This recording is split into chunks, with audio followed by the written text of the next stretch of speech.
ሰላም ጤና ይስጥልን በመላው ዓለም የምትገኙ የተወደዳችሁ የሮሃ ቲቪ ተከታታዮች የህዳር 3 2018 ዓ.ም የምሽት ዜናዎችን ይዘንላችሁ ቀርበናል። አፋብሃ ቴዎድሮስ እዝ ባካሄደው ከፍተኛ ተጋድሎ ያገዛዙን ወታደሮች ከጥቅም ውጪ ያደረገ ድል አስመዝግቧል። በወሎም ልዩ ኦፕሬሽን ተካሂዷል። አገዛዙ ከምርጫ በፊት በግፍ የታሰሩ ፖለቲከኞች እንዲፈታና ሁሉን አቀፍ ድርድር እንዲያደርግ 9 የፖለቲካ ፓርቲዎች አሳስበዋል። አቶ ታዬ ደንዳ ከ3ቱ ክሶች በሁለቱ ነጻ መባላቸው ተነግሯል። አብይንም በምስክርነት ጠርተዋል። ደሞዝ ጨምራለሁ ብሎ ያሰራጨው ውሸት ተቃውሞ ያስነሳበት አገዛዙ ያለ ሰራተኛው ፍቃድ ደሞዝ እየቆረጠ እንደሆነ ታውቋል። የግብጽ የውጭ ጉዳይ ሚኒስትር ወደ ፖርት ሱዳን በማቅናት የአልሲሲን መልእክት ለአልቡርሃን ማድረሳቸው ተገልጧል። የቀጠናው ውጥረት ተባብሷል። ውድ አድማጭ ተመልካቾቻችን አብራችሁን ልትቆዩ ከፈቀዳችሁ እነዚህ መረጃዎች በዝርዝር የምናሰማችሁ ይሆናል። የሮሃ ቲቪ ወቅታዊና ሀቀኛ መረጃዎች እንዲደርሷችሁ ቻናሉን ሰብስክራይብ፣ ላይክ እና ሼር በማድረግ አሁኑኑ ቤተሰብ ይሁኑ። ዓለም አቀፍ የሻማ ማብራት ፕሮግራም የአማራ ሞት ይብቃ፣ ስለ እህቶቻችን፣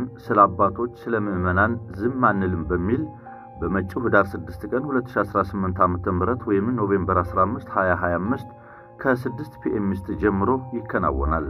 ፕሮግራሙ ቨርቹዋሊ ወይም በኦንላይን የሚካሄድ ሲሆን በዋና ዋና የሚዲያ ቻናሎች በቀጥታ ይካሄዳል።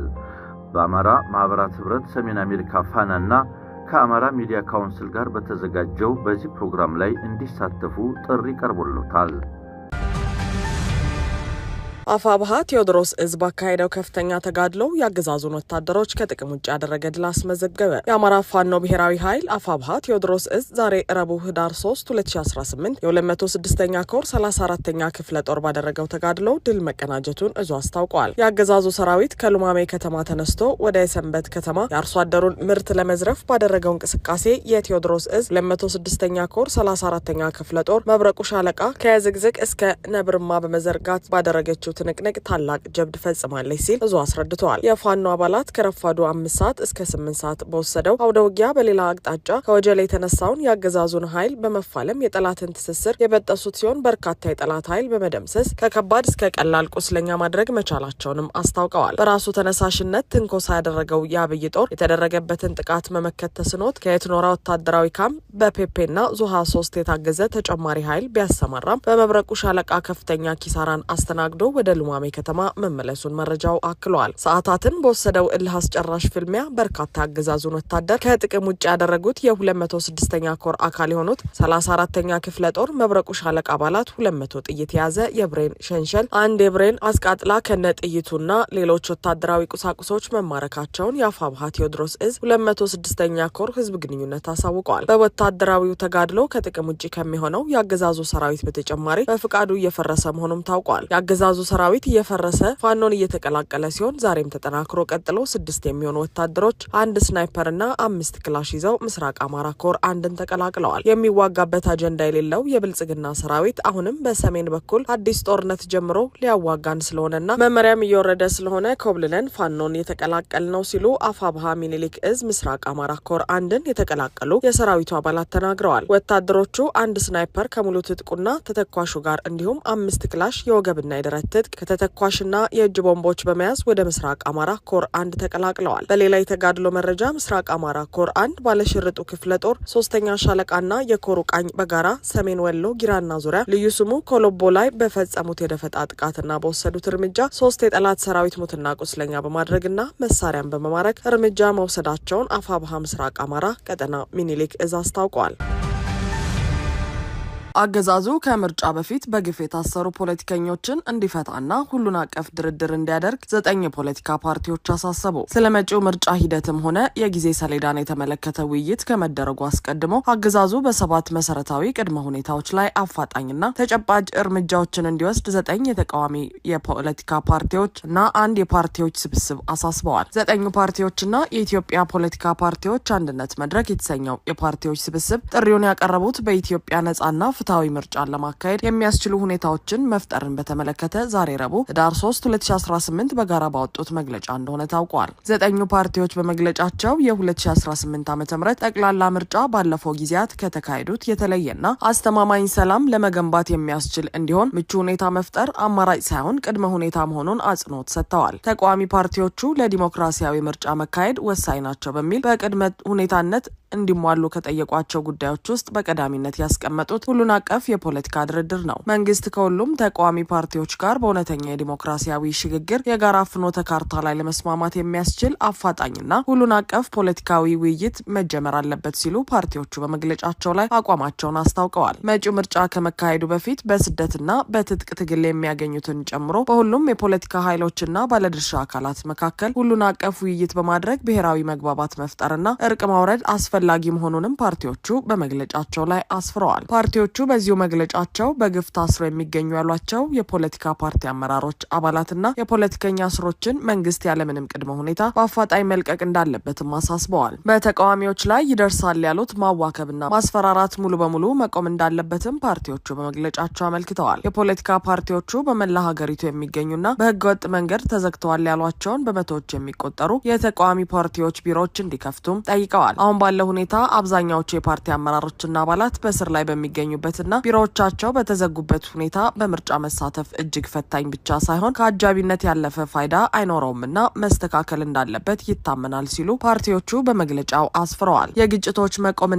የጸጥታ ዋስትና ሌላው በፓርቲዎቹ በቅድመ ሁኔታነት የተቀመጠ ጉዳይ ነው። በኦሮሚያ፣ በአማራ፣ በትግራይ፣ በአፋርና በሌሎች የሀገሪቱ ክልሎች እየተካሄዱ ያሉ አውዳሚ ጦርነቶችና ግጭቶች እየተስፋፉና እየከፉ ነው ሲሉ በመግለጫቸው ያመለከቱት ፓርቲዎቹ ይህ እውነታ በአፋጣኝ በቋሚነትና በሚረጋገጥ መልኩ መቆም አለበት ብለዋል። 9 የፖለቲካ ፓርቲዎች ምርጫ ቦርድን ጨምሮ በቁልፍ የዲሞክራሲ ተቋማትና ህጎች ላይ ማሻሻያዎች እንዲደረጉ፣ የመንግስት መዋቅሮች ገለልተኝነት እንዲረጋገጥ፣ የፕሬስ ነጻነት እንዲከበር እንዲሁም የሀገር ውስጥና ዓለም አቀፍ የምርጫ ታዛቢዎች በሂደቱ እንዲሳተፉ አስፈላጊ ሁኔታዎች እንዲሟሉ በመግለጫቸው ጠይቀዋል። እነዚህ ሁኔታዎች ሳይሟሉ የሚደረግ ማንኛውም ምርጫ የህዝብን ፍላጎት ከመግለጽ ይልቅ የይስሙላ ዴሞክራሲ ማሳያ እንደሚሆን እናምናለን ሲሉ ፓርቲዎቹ በመግለጫቸው አቋማቸውን ግልጽ አድርገዋል። ፓርቲዎቹ ኢሃፓ፣ ባልደራስ፣ ኦነግ፣ ኦፌኮ፣ አረና ትግራይ፣ ኦብን፣ ኢሶዴፓ እንዲሁም የመላው ሲዳማ ህዝባዊ ዴሞክራሲ አንድነት ፓርቲ መሆናቸውን ተመልክተናል። አቶ ታዬ ደንደአ ከ3ቱ ክሶች በሁለቱ ነጻ መባላቸው ተነገረ። አብይ አህመድን በወንድማማቾች ደም የሚደሰቱት አረመኔ በሚል በይፋ ያወገዙት የቀድሞው የኢትዮጵያ የሰላም ሚኒስትር ዴኤታና የኦሮሚያ ክልል ኮሚኒኬሽን ኃላፊ አቶ ታዬ ደንደአ ከተከሰሱባቸው 3 የክስ መዝገቦች በሁለቱ ነጻ መባላቸውን ጠበቃቸው ተናግረዋል። የአቶ ታዬ ጠበቃ አቶ አበራ ንጉሴ ለዶቼ ቬለ እንደነገሩት ዛሬ ህዳር 3 2018 ያስቻለው የፌዴራል ከፍተኛ ፍርድ ቤት የልደታ ምድብ ችሎት አቶ ታዬ ከተከሰሱባቸው ጭብጦች በሁለቱ ከባድ ክሶች ነጻ ተብለዋል። አቶ ታዬ ነጻ የተባሉባቸው የክሶቹ ጭብጦች በኢትዮጵያ የወንጀል ህግ አንቀጽ 251 ሐመሯ ስር በተጠቀሰው ከጠላት ጋር ማበር፣ ሁለተኛው የሀገር መከላከያን ለመምታት ግዙፋዊ ዝግጅት አድርገዋል የሚሉ ናቸው። አቶ ታዬ የጸና ፍቃድ ሳይኖራቸው የጦር መሳሪያ ይዘው መገኘት በሚለው ክስ በሰነድም ሆነ በስም ምስክርነት ማስተባበል ባለመቻላቸው በፍርድ ቤቱ ብያኔ ማግኘቱን የገለጹት ጠበቃ አበራ ተከሳሹን ጥፋተኛ ማለቱን ተናግረዋል። አቶ ታዬ ደንደአ ከተከሰሱባቸው የወንጀል ክሶች በዋና ዋናዎቹ የሰነድና የተንቀሳቃሽ ምስል ማስረጃዎች በበቂ ሁኔታ በመከላከላቸው ነጻ መባላቸውን የገለጹት ጠበቃው ጥፋተኛ በተባሉበት ክስ የቅጣት አስተያየት ለመስማት ፍርድ ቤቱ ለህዳር 15 2018 ቀጠሮ መስጠቱን ገልጿል። አቶ ታዬ ደንደአ አብይ አህመድና አዳነች አቤቤን ጨምሮ በተከላካይ ምስክርነት እንዲቀርቡላቸው ጠይቀው እንደነበር ጠበቃ አበራ ጠቅሰው ነገር ግን ፍርድ ቤቱ ምስክሮቹ አላግባብ ሳይሰሙ እንዲታለፉ ማድረጉ አቶ ታዬ ጥፋተኛ እንዲባሉ አድርጓቸዋል ሲሉ ወቅሰዋል። በዚህም ተከሳሹ ጥፋተኛ በተባሉበት የወንጀል ጭብጥ ይግባኝ እንደሚጠይቁም ጠበቃ አበራ ተናግረዋል ሲል ዘገባው አክሏል። ደሞዝ ጨምራለሁ ብሎ ያሰራጨው ውሸት ተቃውሞ ያስነሳበት አገዛዙ ያለ ሰራተኛው ፍቃድ ደሞዝ እየቆረጠ ነው። በፌዴራል መንግስት ደረጃ የተወሰነው የደሞዝ ጭማሪ እስካሁን አልተፈጸመልንም በሚል በማዕከላዊ ኢትዮጵያ ክልል በሀዲያ ዞን ሆሳና ከተማ፣ በስልጤ ዞን እና በቤንሻንጉል ጉሙዝ ክልል መተከል ዞን የሚገኙ መምህራን ቅሬታ እያሰሙ ወደ ተቃውሞ ገብተዋል። በማዕከላዊ ኢትዮጵያ ክልል በሀዲያ ዞን ሆሳና ከተማ የሚገኙ መምህራን የፌዴራል መንግስት ያጸደቀው የደሞዝ ማስተካከያ እንዲፈጸምላቸው በመጠየቅ ተመሳሳይ ተቃውሞ እያሰሙ መሆኑን መረጃዎች ይጠቁማሉ።